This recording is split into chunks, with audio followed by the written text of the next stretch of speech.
Hello, Augies Worldwide. I'm Dave Kassler, amateur radio call sign KE0OG, here with another episode of Ask Dave. Our question today comes from Richard Hernandez, AF4JK, who asks, I'm wondering about your input on QSL etiquette for our modern technological times and how we as hams should handle the large amount of contacts we seem to be making these days. Before we jump into the answer, let me give a special thanks to my new patron, Kate Bostek. If you would like to become a patron, go to patreon.com/KE0OG. Now to the question. First, a bit of history. A tradition quickly developed among early 20th century ham radio operators that every on-the-air contact should be followed up by a postcard giving the particulars of the contact. These cards, called QSL cards, included the name, address, and call sign of the sending station, the call sign of the station contacted, and comments about the quality of the signal. A code was quickly developed to convey signal information called the RST code. The letter R means readability and ranges from 1 to 5, with 5 being best. The letter S means signal strength, ranging from 1 to 9. The T represents the quality of the Morse code tone. Nowadays, with modern radios, the tone is almost always a 9. But back then, with people using spark transmitters or early vacuum tube transmitters with poorly regulated power supplies, the T could be just about anything. The RST code was always included on the QSL card, and the sender of the QSL card expected one in response. Of course, things have changed. In the 1970s, postage became significantly more expensive. Many hams ceased sending QSL cards altogether. I found that when I sent out QSL cards, the response rate was about 50%. With the reduction in the number of QSL cards being sent, there was a corresponding reduction in the number of printers making QSL cards. If you look in the classified ads at the back of QST, we're down to only a couple of providers. Please feel free to patronize them. Of course, you can make your own QSL cards. Really, all that needs to be on a card is this information: the call sign of the station you worked, the date and time in Universal Coordinated Time, or UTC, the mode, the frequency or band that was used, the RST, or in the case of voice, just RS, and some indication that the conversation was two-way. You should also include your name, call sign, and mailing address. Since there are lots of hams who hunt counties, you can include your county and even your grid square.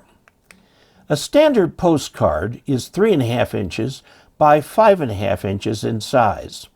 The postcard sells blank postcards with the postage already printed on them. Or you can send a card of about that same size with a postcard stamp. There are, in fact, postcard forever stamps that will act as postcard postage today and in the future. Ask your post office for some of these, as you can save money over standard first-class forever stamps. Most printers are set up to print postcards because they're used heavily in advertising. So you can go to just about any printer with your own layout and have it printed. There are steep discounts for printing more than just a couple hundred, but consider the rate at which you use them. I once fell into this trap and purchased 1,000 QSL cards at a time when I was using them heavily. I ended up throwing away nearly 800 of these when my call sign changed. Like many others, I keep all of the QSL cards that are sent to me.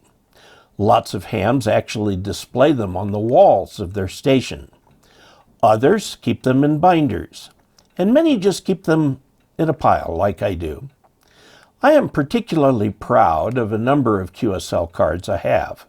Here's my favorite QSL card from 9 Quebec 5 Papa Lima, documenting a nice conversation in 1989 with Austrian Peter Laschen, home call sign Oscar Echo 7, Mike Charlie Juliet, who was at the Austrian embassy in Zaire.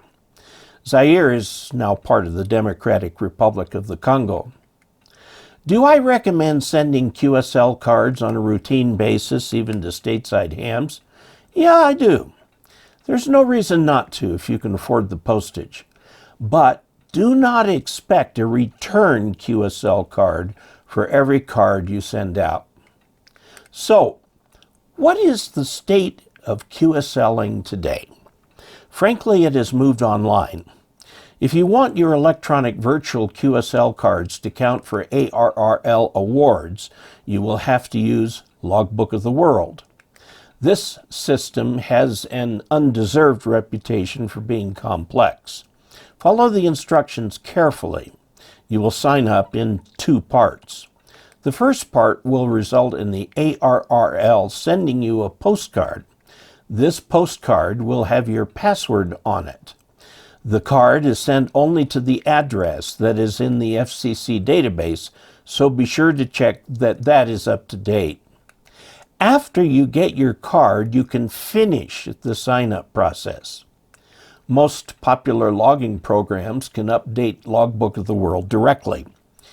If this station that you communicated with has also posted information about the contact, a match will be made. There are other QSLing systems online, such as eqsl.cc.